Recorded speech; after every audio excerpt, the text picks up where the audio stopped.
Mr. President, Director, Excellencies, ladies and gentlemen, for me, the fall of the Berlin Wall was one of the most inspiring historical milestones of the last century. It has become a wonderful metaphor for incredible dreams coming through. It symbolizes the demand for freedom. It symbolizes integration and association. The fall of the Berlin Wall goes beyond its literal significance of the integration of both Germany's and the integration of Western and Eastern Europe. It symbolizes the breaking down and overcoming of outmoded prejudices and represents a broadness of the human spirit. It is a beautiful metaphor for the progress of civilization. The historical milestone offers many starting points for our reflection on the past and the future. In my introduction, I will highlight one such point: the irreplaceable significance of the European idea, the idea of a united Europe for the fall of the Berlin Wall, for the time immediately after it, for now, and for the future. It is my view that the real fall of the Berlin Wall, as well as the symbolic fall of the entire Iron Curtain and the authoritarian regimes in Central and Eastern Europe, are closely related to the power of the idea of European integration and associations. People in the totalitarian regimes demanded changes. First and foremost, they aspirate to democracy, the rule of law, the respect for human rights, and market economy. But they also wanted to become part of the European idea, a united Europe. They wanted to be part of it in terms of values and in a material sense. Here, as I have already mentioned, I would like to particularly highlight the attractiveness of the European idea, the idea of a united Europe, which I believe equally inspired the demand for changes and the direction of these changes. In Slovenia, in the country that I represent, the nation's demand for democracy and the establishment of its own state was also closely related to the demand to live an equal life together with other European nations. In the spring of 1989, a couple of months before the fall of Berlin Wall, on the eve of downfall of the old regime and before the first democratic elections at the beginning of 1990s in Slovenia, one of the most high-profile political declaration, Majniška deklaracija, of anti-regime opposition of the time contained all three aspirations of democratic changes. Number one, democracy. Number two, Slovenia's independence. And number three, its inclusion in a united Europe.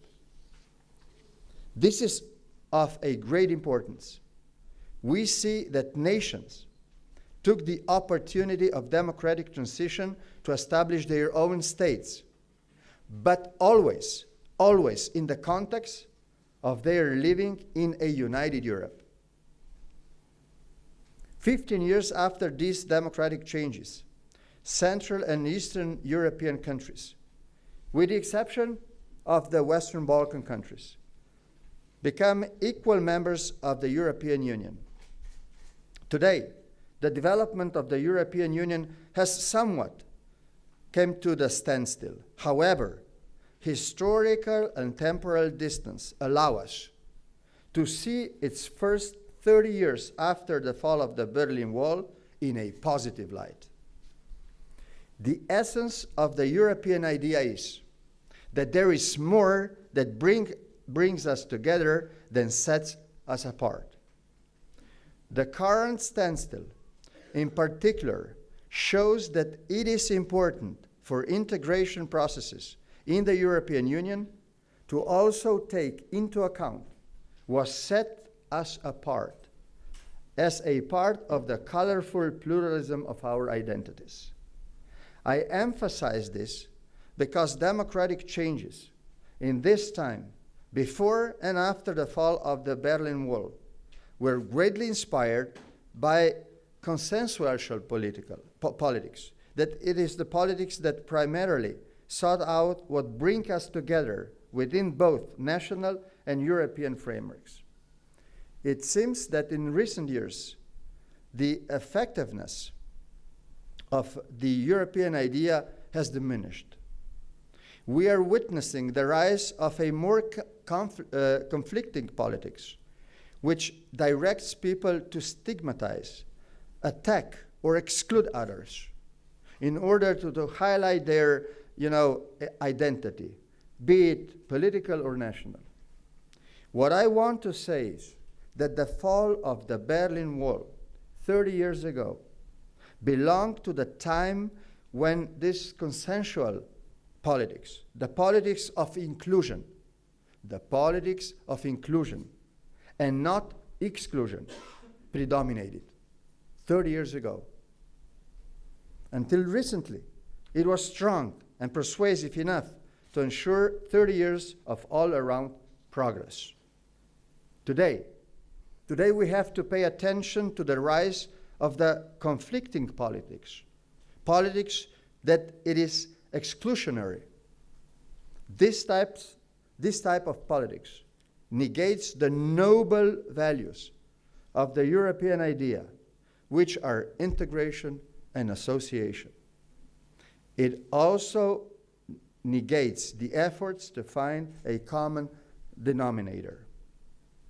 To me, as a pro-European politician, it is perfectly clear that further integration processes should be led with a very sensitive understanding of all of our differences. Otherwise, significant disagreements and divisions may develop. One of the divisions would be between Western and Eastern Europe, which would be then be separated not by an iron curtain, but an invisible one. It is crucial that the European idea remains a common inspiration, common aspiration, and common vision. I cannot emphasize enough how important this is for peace and the development of the European Union and the Europe as a continent, as well as the international community as a whole. In spite of the standstill in the European Union, and in spite of Brexit, a united Europe remains the most wonderful experience in the history of the old continent. It is our moral and political duty to breathe new life into it so that it will again incite enthusiasm and be a source of inspiration. 30 years ago, the European idea was an important complement to the demand for changes, for the fall of totalitarian regimes, and finally, the fall of the Berlin Wall and the Iron Curtain. In this regard, its renaissance of European idea, renaissance of European Union, is the answer to the people's demand for changes today. Whether we will see the decline of or renaissance of the European Union in the next couple of years or decades is of a vital importance for all of us. Let me illustrate. I came from Nova Gorica, a city on the Slovenian side of the Slovenian-Italian border. On the other side is the city of Gorizia. If we manage to give the European idea and the European Union new life so that they are once again a source of inspiration, I would want to see two Goritsas to become one city. This is a wonderful idea I support with all of my heart. This would be a unique European experience. Two cities of two nations with two languages, two traditions, and two histories would start to write a common story of the future. If this will come through, depends on how strong and inspiring will the European Union be. Without it, this project is not possible.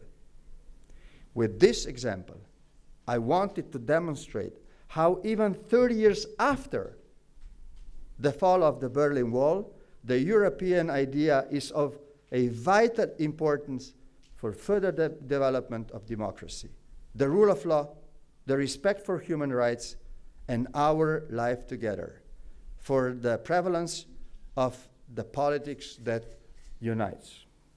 This is my message. Let me finish by saying, together with the strengthening of democracy, the rule of law, the respect for human rights, and social market economy in a global world, the renaissance of the European idea, the idea of a united Europe, which was one of the most important levers for enforcing people's demand for changing 30 years ago, is the lever, should be the lever, should be an inspiration for enforcing people's demand for changes today. Thank you so much for your attention. And I'm ready to answer. I'm ready to answer any questions you have. Thank you again. Thank you very much, Your Excellency. I think the presence of the President here today is really a symbolic gesture. We can see how important it is for Slovenia, the events that happened 30 years ago, and of course the commitment of Slovenia to Europe. So really your presence and the amazing speech you just gave is really a very, very high honor and clearly the highlight for the conference. So thank you again very much from the side of the Institute. We'd be very happy now to take questions. We purposely have reserved a lot of time for this. So we have actually until about 1 o'clock. So don't be shy. This is your chance. I would say let's keep the questions brief to allow as many voices to be heard as possible. And if you could also briefly introduce yourself when posing the question or making the comment, that would be helpful as well. As you know, it's a very international, very interdisciplinary group. I see the first hand right here. If my colleagues could please bring the microphone, and if you could also stand, please, as well. Thank you very much, Your Excellency, for very, very impressive speech. My name is Johannes Igitian. I'm from Armenia. I'm a member of Armenian Parliament. I remember your struggles 30 years ago. I think Slovenia had very huge contribution what happened here in Berlin. Absolutely. Because you start few months ago. I remember then your decision of your parliament when you decided to be just Republic of Slovenia without socialistic and other part of Yugoslavia. And that time I also was in the Armenian parliament. We follow your example, and we also declared that we are not Social Soviet Republic of Armenia. That is correct. Your example also very important that you 2 times during these 30 years you realize your right of self-determination of your people. That is First time to be independent, second time to be part of European Union. And my opinion and NATO. In NATO also. My opinion, and it's like question also. My opinion that when you became part of Union, you became more sovereign. It's one of example when you are give one part of your, I don't know, independence or sovereignty to Union, you became more strong. Is it right? That is correct. Thank you. Slovenia is a small country with great ideas. And my feeling is, my assessment is, that we can keep our identity. We can develop our national and other identities within European Union more than outside. European Union is beautiful context to preserve identities, especially for small nations and small countries. So, for Slovenia, it is, extremely, it is of a vital importance that EU would go on, that would be stronger. I am very much pro, deeper EU, deeper integration of EU, because I think this is good for all 27, or maybe 28, we don't know. But for all of those 28 countries, and I hope that the enlargement process will go on, and that maybe once in the future we will have new countries being a part of this beautiful idea. But let me conclude by saying EU and the European idea itself has been a great inspiration for our changes in Slovenia, in your country, in the whole Central and Eastern Europe. It has been and it is an idea of inclusion, not exclusion. And in a way, it is a framework for all those values that I've mentioned before: democracy, rule of law, human rights, anti-corruption struggle, and all that stuff. This is it. Here we are. We can speak our own language. Let me really finish by saying my language, language of my people, is an official language of European idea. What could be more beautiful than this is, as a proof how important this is for keeping our identity. Thank you, Your Excellency.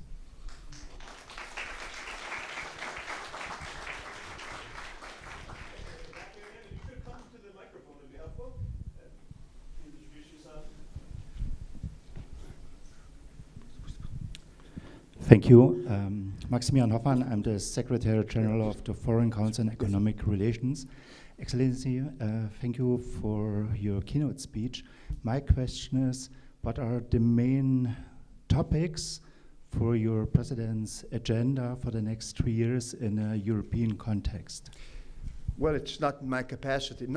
I'm not trying to avoid the question, but it is not in my capacity as the President of the Republic to announce the issues that we will, take in consideration as the country that will preside the Council of European Union. It's the job of the government, and I would like to leave to the government to announce those priorities. Sorry to say this. I should respect the institutions. Okay. I used to be the Prime Minister, and I know how it is, Okay.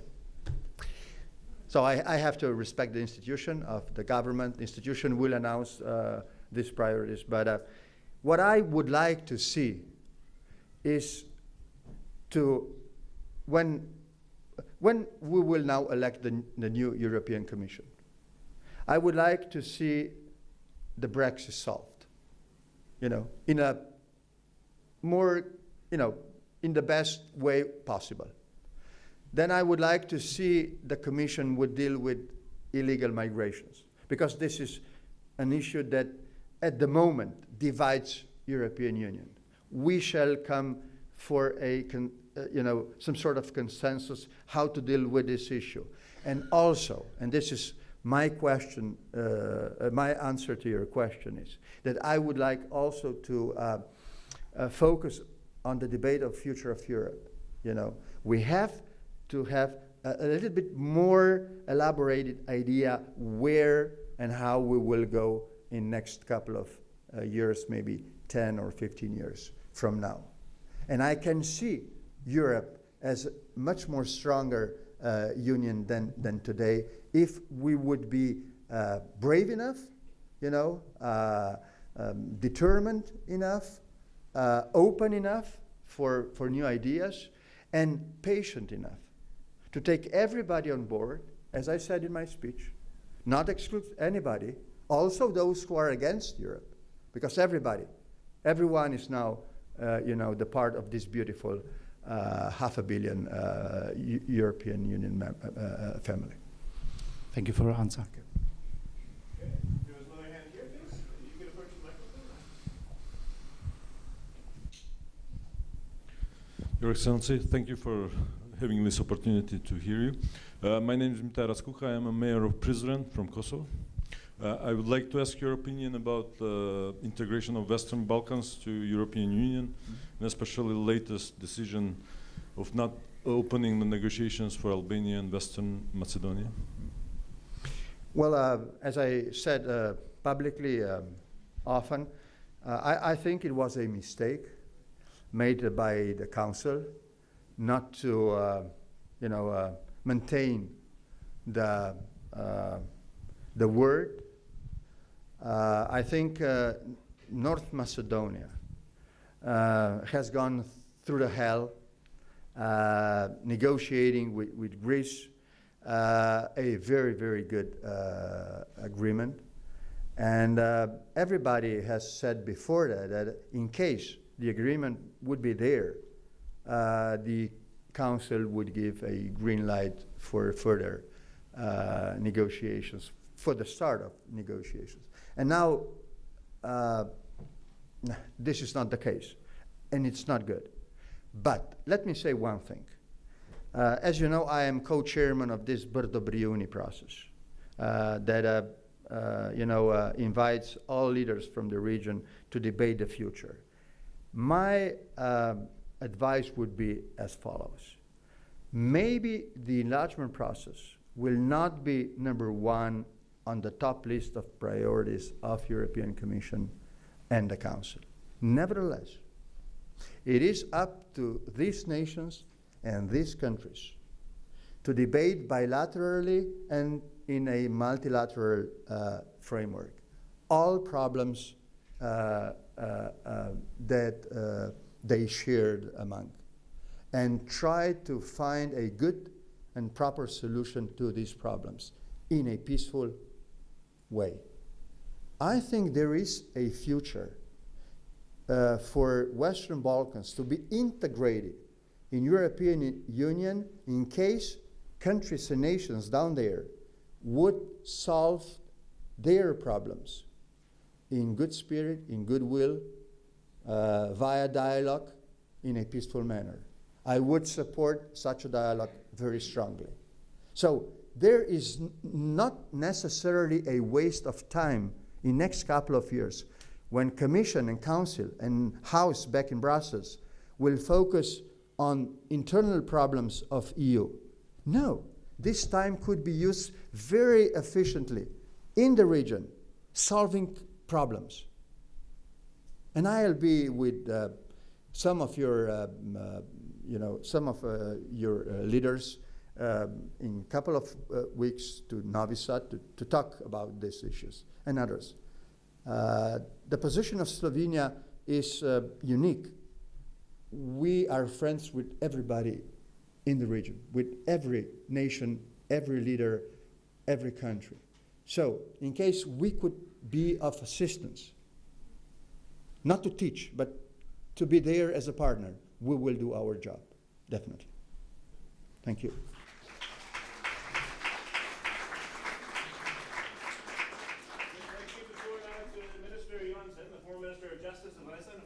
Interior, but I'd also encourage the younger members of the audience and also the students, don't be shy. I know it's a current head of state, but we're very, very welcome to your questions and comments. There's a request also for the younger members of the audience. So please, Minister Jansen. Thank you very much for your speech. Minister.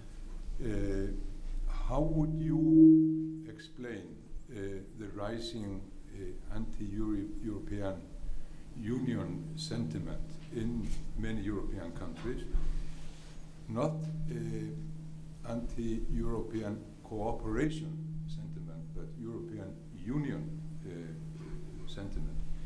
Now, I come from Iceland, as Mark Donfried said. We stand outside the European Union. We are part of the European Economic Zone, however. The critique in Iceland and the reason why we still stand outside, and I for one want to stay outside, is that the European Union is becoming too centralized and too market-oriented. And often when there is a conflict between democratic will on the one hand and the laws of the market on the other, the European Union always sides with the laws of the market. So there is a conflict here which the European Union just cannot explain away, because we, who are critical of these trends, we also have, of course, the right to these views. And this is why the majority of Icelanders are against joining the European Union. Now, I've been taking part in European cooperation for a long time as a trade unionist. I studied in Europe. I'm all for European cooperation. I would have preferred the development of the EFTA type of cooperation, and then cooperation in arts, in science, etc. So the question is this: how do you explain the rising European Union sentiment in Europe? Do you think it just should be pushed aside or taken or respected? Now, I may just add one thing. You see, I am not a supporter of Boris Johnson or Michael Farage, but I have a sympathy for the type of critique put forward by Jeremy Corbyn and part of the Labour Party. We had a vote. There was a referendum in Britain, and even if it was a slim majority, it was a majority. It was an expression of democratic will. And now everybody tries to push this away. So my question is this: this conflict between democracy and market, your views on that?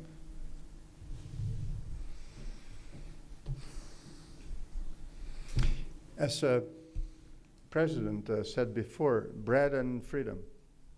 Is that correct? I think we should find a new balance. May I say so, Mr. President? A new balance between,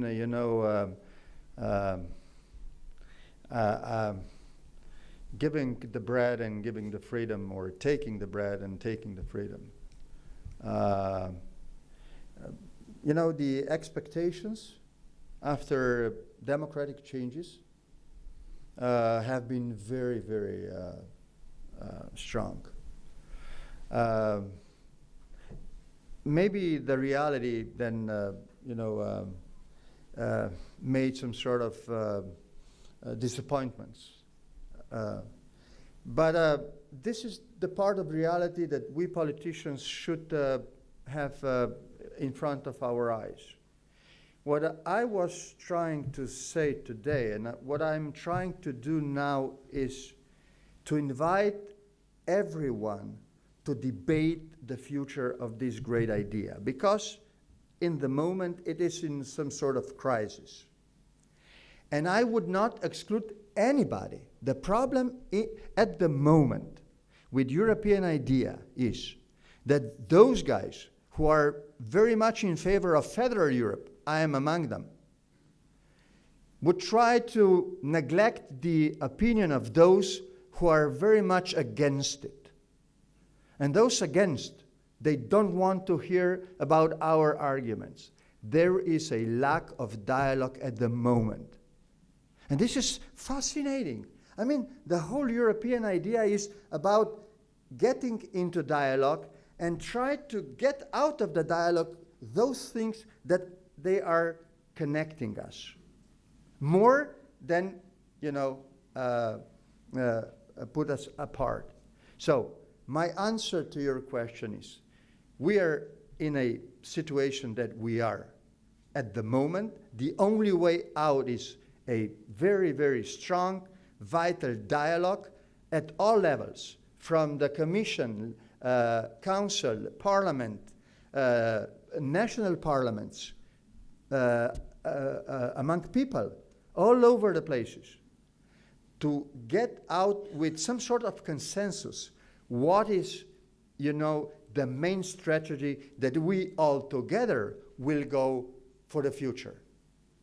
Could be a little bit less than I would like to see, but could be a little bit more than you are asking at the moment.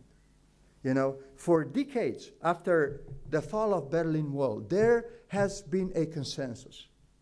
And that is why this beautiful united Europe is now built, with all mistakes, with all problems, issues, and all that stuff. But it's there. It's there. There is no war. There is no conflict at the moment. It is a wonderful position to go on. And we are now, just cemented with all, fashioned prejudices about each other. Let us come together. Let us debate. Let us be involved in a, some sort of brain, and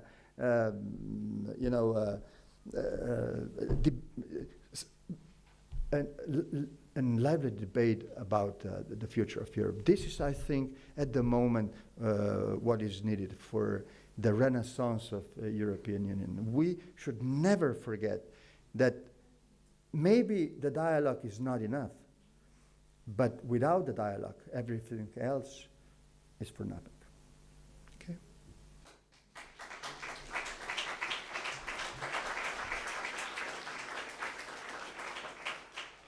Okay, who would like to go next? Okay, please.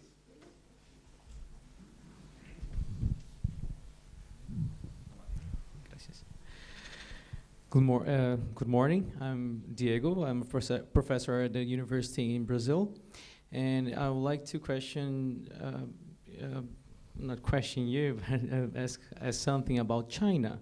And in your opinion, please just say whichever are the main topics of the agenda and challenges and also opportunities that Slovenia sees in relation to China. Can be related to military geopolitical issues, can be related to infrastructure projects, anything that comes to mind.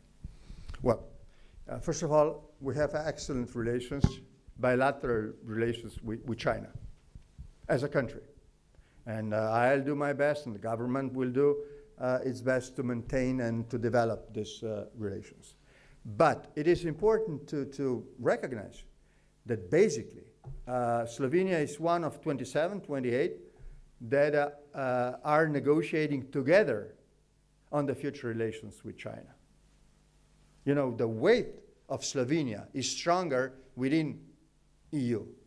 If we would, negotiate, for example, trade agreement with China as, sovereign one country, that would be very difficult. It is easier for us to be a part of European family and to negotiate with China, which is becoming very, very influential, unity in modern global world. So let me say, to be clear, I would like to see an excellent relations between European Union and China, with European Union and United States in particular. I would not neglect the tradition of very good relations between Europe and United States. Nevertheless, what you can say about the administration now in Washington, but we should go on with this alliance. NATO is very important. Maybe it is in my, vision. Maybe Europe will, develop its own defense and military, mechanism in a couple of decades. But this, at the moment, does not deny the necessity for good relations between European member states of NATO and United States. So I would like to see also the developments as far as this relation is concerned. Then Russia. Yes, we have a lot of problems. I would like Russia to do some more things in accordance with this agreement to finally solve the problem with Ukraine. There is an agreement.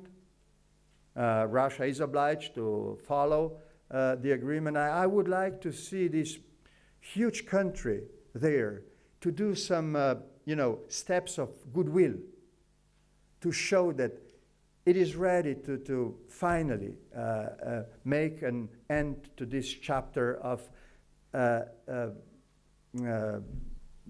not so good relations with European Union.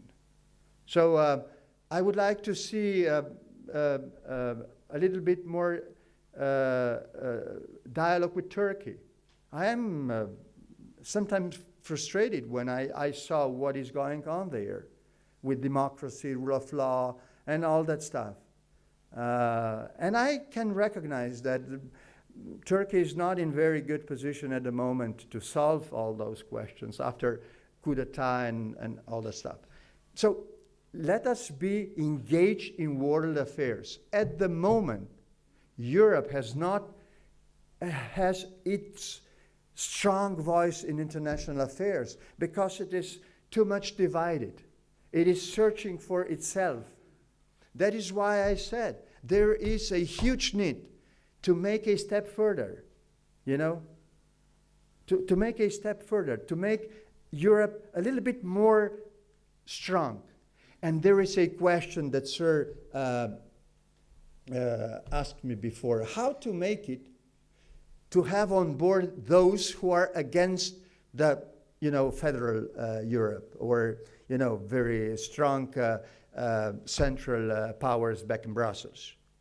But this is the question for those, me among them, who are in favor of European Union. It is a difficult job, but it's a beautiful job. 30 years ago, there was a wall, and Europe has been divided. There is no wall at the moment, and the Europe is, is together. Let us use this opportunity to think about next 30 years. And that is why I try to illustrate how do I see in my town, Nova Gorica, an Italian Gorica, the possibility to think what has been, impossible to think 30 years ago, to be one city, two languages, two traditions, two all, but one city with its own soul, not overnight, not over a couple of years, but in a future that my grandson would live in a city that could call it a European city. That would be wonderful. I mean, we have to have dreams for our children. Our parents have had dreams about such a Europe we are living in. Now it is our responsibility to give some sort of dreams to our children to fight for. Okay?